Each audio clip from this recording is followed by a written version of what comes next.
it is Newton's law of inertia versus Galileo's assertion on horizontal motion. So, at the end of the lesson, you should be able to explain the subtle distinction between Newton's first law of motion and Galileo's assertion that force is not necessary to sustain horizontal motion. Basic ayaw mo ba? Galileo's assertion. Early experiments on motion stated with Galileo Galilei, an Italian scientist. He concluded experiments on motion and identified two types: natural horizontal motion and natural vertical motion.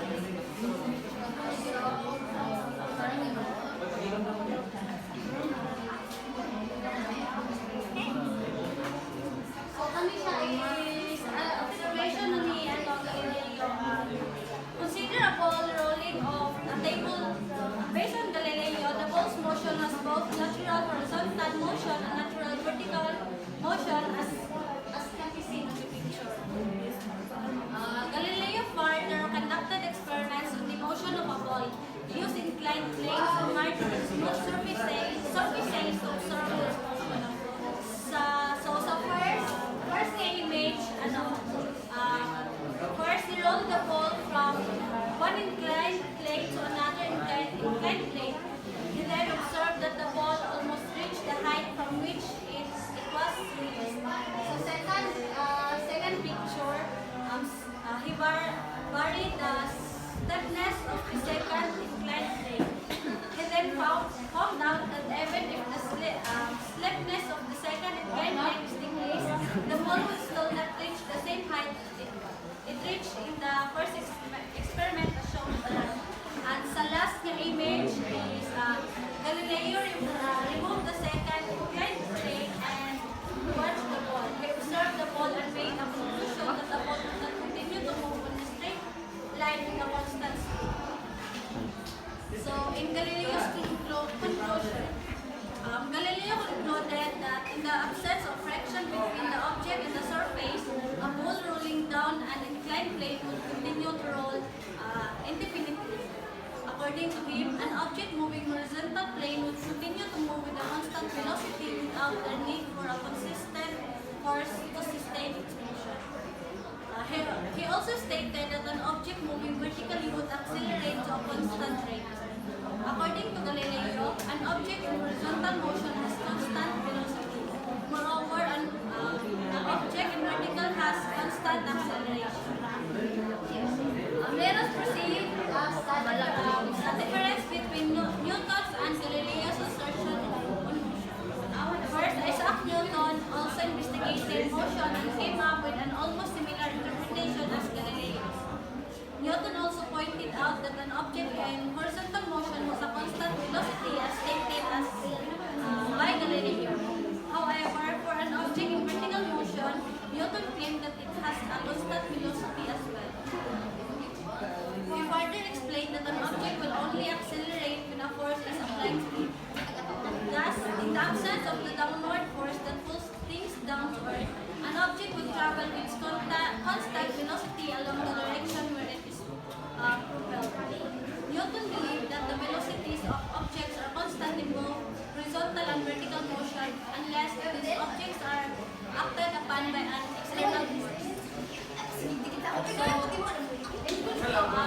in conclusion, according to Galileo, an object in horizontal motion has constant velocity, while an object in vertical motion has constant acceleration. According to Newton, an object in horizontal or vertical motion has constant velocity. Lastly, Newton stated that an object will accelerate in forces.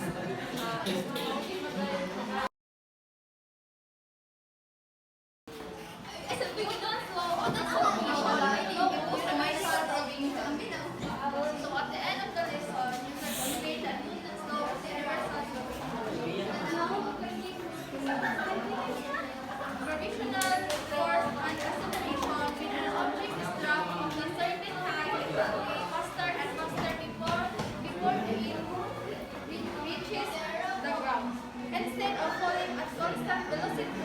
velocity, the object is said to be accelerating. Gravitational force acceleration used in second law and law acceleration that when a force to apply to an object, this will cause a body to accelerate. Thus, Newton formulated object accelerating toward the Earth must be under influence of a force. This force is accelerating object toward Earth is the argued to be the force of gravity on Earth.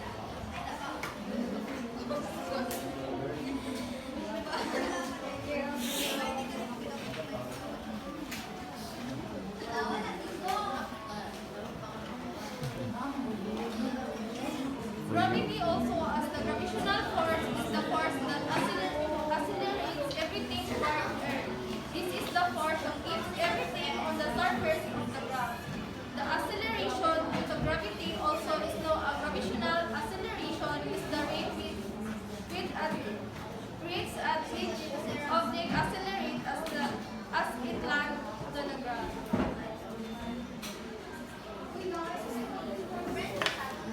So, muna siya ako the gravitational attract between the Earth and the Moon. So, at two masses, M1 out M2, kasi muna siya separate sa distance sa Earth.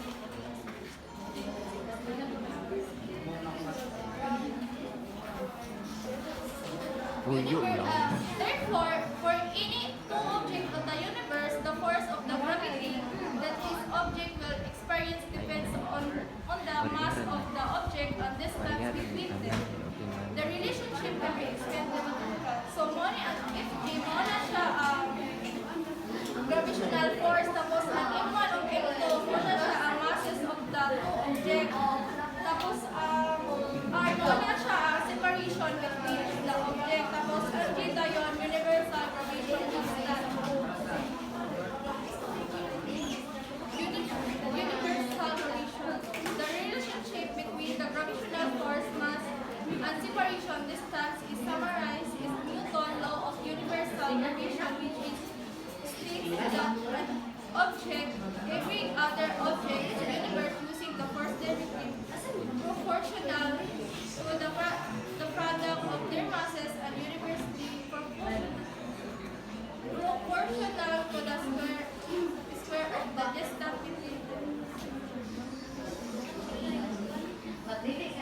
This gravitational force is actually based on the Newton's third law of the motion, the law of interaction, considering the Earth-Moon system because of Earth gravitational pull at the Moon's parts.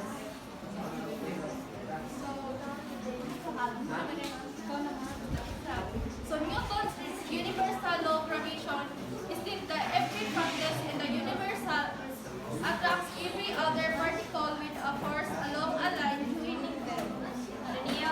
The force directly proportional to the product of their masses and universally proportional to the square of the distance between them. So, Newton's second law of motion and law of universal gravitation can be used to solve for the acceleration of free falling body near the Earth's surface. So, Newton's second law of motion states the acceleration of an object is directly proportional to force exerted in the object and inversely proportional to the mass of the object. The relation can be expressed in mathematical as F equals ma, where F is the force and Newton is N, M is the mass in kilogram, and A is the acceleration in M and S2. For free falling body with mass equal to M and V, the equation for Newton's second law becomes Newton's law of universal gravitation states an object attracts every other object in the universe using a force directly proportional to the product of their masses and inversely proportional to the square of the distance between them. So, kita sa picture na tinanong moon of Earth. So, the gravitational attraction between Earth and Moon has two masses, M1 and M2. separated by distance r. The relation can be expressed mathematically as F equals G M1 M2 over R2, where F is the force in Newton and M1 and M2 are the masses in kilograms. R is the separation distance in meters, and G is the universal gravitational constant, which is equal to 6.67 times 10 equals 11 times M2 kilogram 2. For a falling body near the surface of the earth, the equation for Newton law of universal gravitation becomes F equals G MFFB ME over RFFB plus R2 squared, where F is the force in Newton and ME is the mass of the earth, MFFB is the mass of the free falling body, RE is the radius of the earth, RFFB is the radius of the free falling body, and G is the universal gravitational constant, which is equal to 6.67 times 10 equals 10 times M2 kg2. Acceleration of a free falling body. Combining the equation of force obtained from Newton's second law of motion and law universal gravitation. So algebraically, MFFB can be cancelled out. A equals G ME over RFFB plus RE squared. As the radius of the earth, RE is significantly larger than the radius of the free falling body. RFFB can be cancelled out in the total R. A equals G ME over R squared. The above equation show the acceleration of free falling body depends only on Earth mass and radius, not on the mass of the free falling body. To solve for the value of acceleration, the value of the radius and the mass of Earth are used. So A equals 6.667 times 10 minus 11 squared and M2 and kg. So 5.9723 times 10 24 squared kg over 3.71 times 10 6 squared and squared. A equals, so the answer is A equals 9.8 ms squared. Acceleration of free falling body. The value of the frequently appears in computation in classical mechanics is assigned to G. The acceleration due to gravity, which is equal to 9.8 ms2 in case of vertical or free fall motion, no matter how an object was thrown or dropped, and acceleration as it goes down the ground will always be equal 9.8 ms2. So kita mo dyan ang acceleration of the free falling body, i-bounce niya ang bola and may higher siya pag-bounce. So the acceleration due to gravity, the ball as it falls toward the Earth's surface will be always equal to 9.8 ms2, no matter how it was thrown or dropped. Newton's law of motion and Kepler's law of planetary motion. The motion of object can be described using scientific laws. So, ang scientific laws is ginastate dire o ginaobserbahan ang pattern sa ating nature without explaining anong nahitabo ni sila. Based on the repeated experiment of observation ang naa diri scientific law. Again ha, scientific law is about observing our nature. Newton's law of motion can be used to describe the motion of object as tiny as speck of dust or as massive as a planet or a star. So, ang Newton's law is ina-describe niya mga lihok, bahalag pinakagamay pa na nga objects diha, including massive ones like planet or star. Kepler's law of planetary motion can be used to describe the movement of the planet orbiting the sun.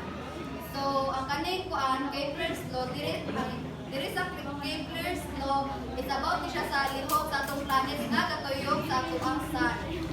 Ang ga-formulate ani is si Isaac Newton o si Johannes Kepler. Laws of inertia. Diri so kung tanaw na to ang picture no, wala kanang makita nga kalahian like 75 yun siya. So according sa first law na Isaac Newton, dili daw mo lihok ang box basta usaw ni mong tuklod tungod pantay siya pero balik. Ginamin diri sa iyahang force. Mazero ang force sa kaon tungod sa iyang way sa pagtuklod.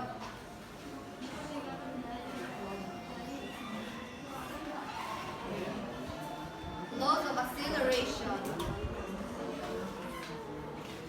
Based sa second law ni Isaac Newton, ang pag-accelerate daw sa soccer ball while sipa siya is kasalalay dito sa tiil nga gigamit sa manlalaro.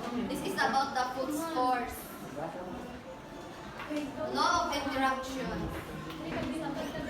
So, based sa ikatulong nga law ni Isaac Newton, kung ituklod ni mo ang pattern, gratubli daw niya ang first lang nga imong na-express through giving a force. Law of eclipse. So, the path of our eclipse sa ang planet is katuyog daw sa sun according to Kepler's law.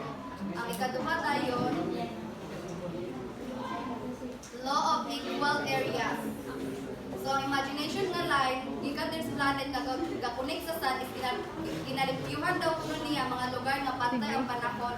So, mahitaburan niya ko ang planet is layo sa sun. Based on my research, kalihog og paspas, tas equal ang time sa usa ka planeta kung duol siya sa sun. Kahinay sa og unequal ang iyang time kung layo kini sa sun. Ang last is ang law of harmonies. This is about the distance ha. Kailangan daw og days para makatuyog ang planet sa sun. It's about the process daw diri ang kanang law of harmonies. Oh. So next is axiom and empirical laws. So first is let's discuss the law. So law can be considered either in it is an axiom or an empirical law. So ano siya, ang law doon is pwede siya considered either it is axiom or empirical law. So an axiom law is a statement that is accepted to be true but still unproven. So ano siya, ang axiom law is isa siya ka-statement na-accept to be true or to be kanang tinuod pero wala siya na-approve. As a karon is wala pa niya siya na-prove. So unproven pa siya. Next is the empirical law. So empirical law are descriptions supported by actual observation. So ang empirical law is description siya nga ginasuporta or ganang masuportahan siya of actual law or nagsuporta siya as and doon siya ka ng wala pa siya nag-exist nga law.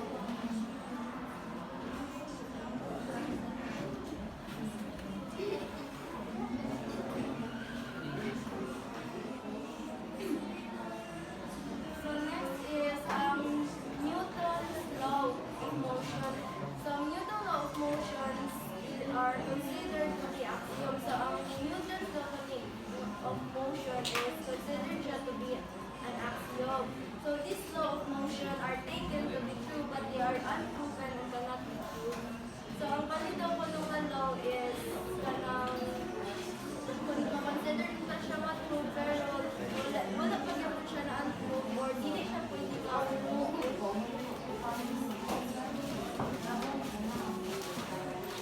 And next is the Kepler law of planetary motions are empirical laws because they are based on observation. So, ang kaning say for everyone is ulit na siyang empirical laws which is mo kung ginan ka kanina nga gabation. So, talaga nang supported siya of observation or kanang gabation siya of actual observation of computation of planetary movements. And ang Kepler law is the driver siya as any existing law and the base siya of